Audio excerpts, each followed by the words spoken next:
मेरी ईश्वर से प्रार्थना है कि जो इस समय कोविड बीमारी से जूझ रहे हैं वो जल्द से जल्द स्वस्थ हों, और जो जिनका देहांत हो चुका है मैं उनको शहीदों की उपाधि देना चाहूँगा, क्योंकि ये एक प्लैंडमिक है।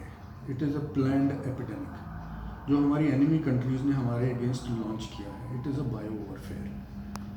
ये एक बायोलॉजिकल युद्ध है हमारे देश के खिलाफ, और जिसमें हमें सारे देशवासियों को इकट्ठा होकर के, एकजुट होकर के खड़े होने की आवश्यकता है। जब हम प्लैंडेमिक की बात करते हैं तो बेसिकली ये एक इररिस्पॉन्सिबल चाइना कंट्री का काम है, बाकी हमारे दुश्मन मुल्कों के साथ मिलके। जब कोविड 2020 में सारी फाइनेंशियल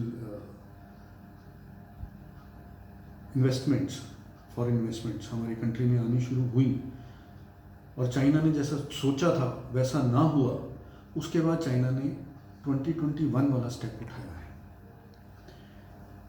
जब मेजर इंडस्ट्रीज वहाँ से हिल करके, चाइना से, जापान की, कोरिया की, ताइवान की, वहाँ से हिल करके जब इंडिया में आना चाह रही थी, तब चाइना ने ये वाला स्टेप उठाया और 2021 कोविड हमारे देश में फैलाया। बहुत सारी कंपनीज, किया मोटर्स थी, सैमसंग, एप्पल, जापान की काफ़ी कंपनीज जो हमारे देश में मैन्युफैक्चरिंग यूनिट सेटअप करने के लिए जिनका LOI आ चुका था, उसको रोकने के लिए, उसको हिंडरेंस करने के लिए चाइना ने बड़े स्मार्टली, बड़ा मेटिकुलसली फॉरेन मीडिया को स्पॉन्सर किया। फॉरेन मीडिया ने डेड बॉडीज़ जलती हुई दिखाई, हमारे शहीदों की, जिनको मैं शहीद कहना चाह रहा हूँ, उनकी डेड बॉडीज़ जलती हुई दिखाई। क्योंकि इस समय हर एक सिटीज़न, ये हमारी फौज अलग से लड़ेगी लड़ाई, ये हर सिटीज़न आज हिंदुस्तानी, भारतवर्ष का हर एक नागरिक इस लड़ाई को लड़ रहा है, इस वॉर को झेल रहा है। उस समय चाइना ने फॉरेन मीडिया में स्पॉन्सर करके न्यूज़ फैलाई कि हिंदुस्तान जल रहा है, भारत जल रहा है।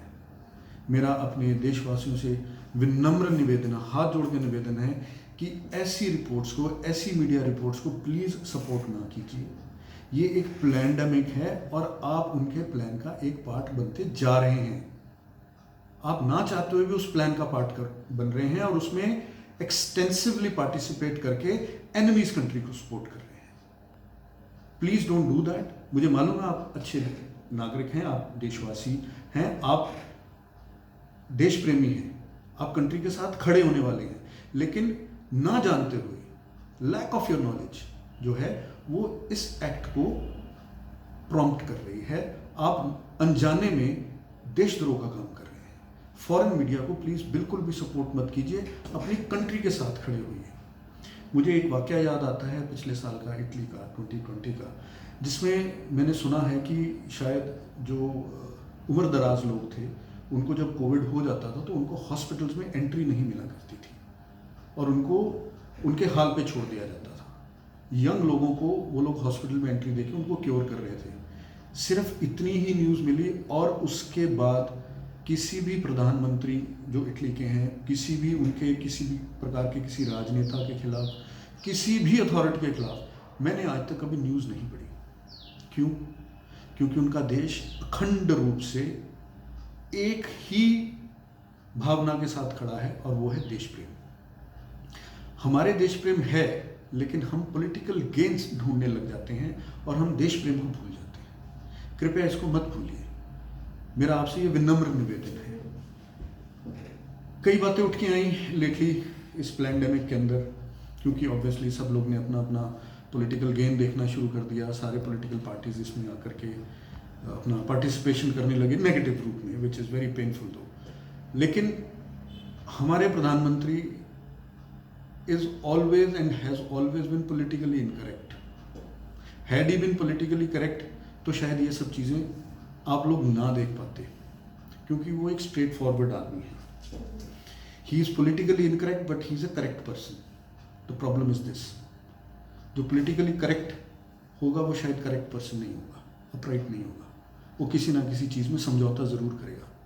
प्रधानमंत्री जी किसी भी क्वालिटी में, किसी भी प्रकार का कोई भी समझौता नहीं कर रहे हैं। That is why he is politically incorrect.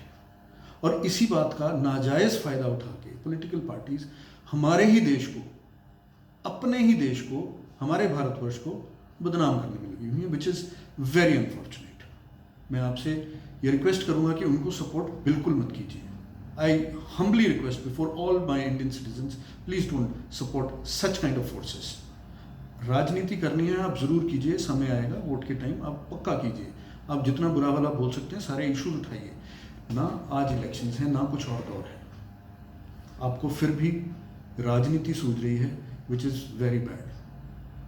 मेरा सारे पॉलिटिकल दलों से एक ही निवेदन है कि इस मैटर को, इस पैंडेमिक को पॉलिटिसाइज मत कीजिए, इस प्लान का पार्ट मत बनिए। फॉर गॉड सेक इस प्लान का पार्ट मत बनिए ये बोल के कि जी अस्पताल बनाए होते, मंदिर नहीं बनाए होते। मुझे ये कोई बताए कि आज तक कितने अस्पताल बने हैं, कितने मंदिर बने हैं अस्पताल तोड़ के, या कितने मंदिर ऐसे बनाए जा चुके हैं जिसमें अस्पताल टूटे हैं। मंदिर तो हमेशा अस्पतालों को सपोर्ट करते रहे हैं। आप जेम्स एक्ट को देख लीजिए, कितने ऐसे चैरिटेबल इंस्टीट्यूशंस, चैरिटेबल हॉस्पिटल्स चल रहे हैं मंदिरों के नाम पे, जिसका हिसाब कोई नहीं है। और हम कह रहे हैं जी मंदिर बन गए और अस्पताल नहीं बनाए। ये जो हॉस्पिटल्स बनने हैं, क्या ये पहले सस्टेन हो सकते थे? इतने पेशेंट्स हमारे पास थे। प्रॉब्लम ये नहीं है कि प्रॉब्लम क्यों आई, प्रॉब्लम ये है कि प्रॉब्लम के ऊपर उसकी रिएक्शन कैसे हुई, उसको कंट्रोल कैसे किया गया, उसकी प्रोएक्टिव अप्रोच कैसी थी।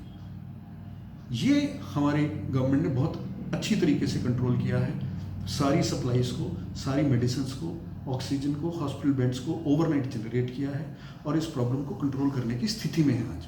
हम फिर भी उनकी टांगे खींच रहे हैं, हम उनको क्रिटिसाइज कर रहे हैं unnecessarily. Why? Because we are plan of that pandemic. Don't become that. आपको त्रुटियां निकालनी है, आपको कुरीतियां निकालनी है, आपको उनकी गलतियां निकालनी है, अब निकालिए। लेकिन कब? जब राजनीति का समय आएगा, जब आपकी वोटिंग का टाइम होगा। Do that. But today please stand with the country. Thanks.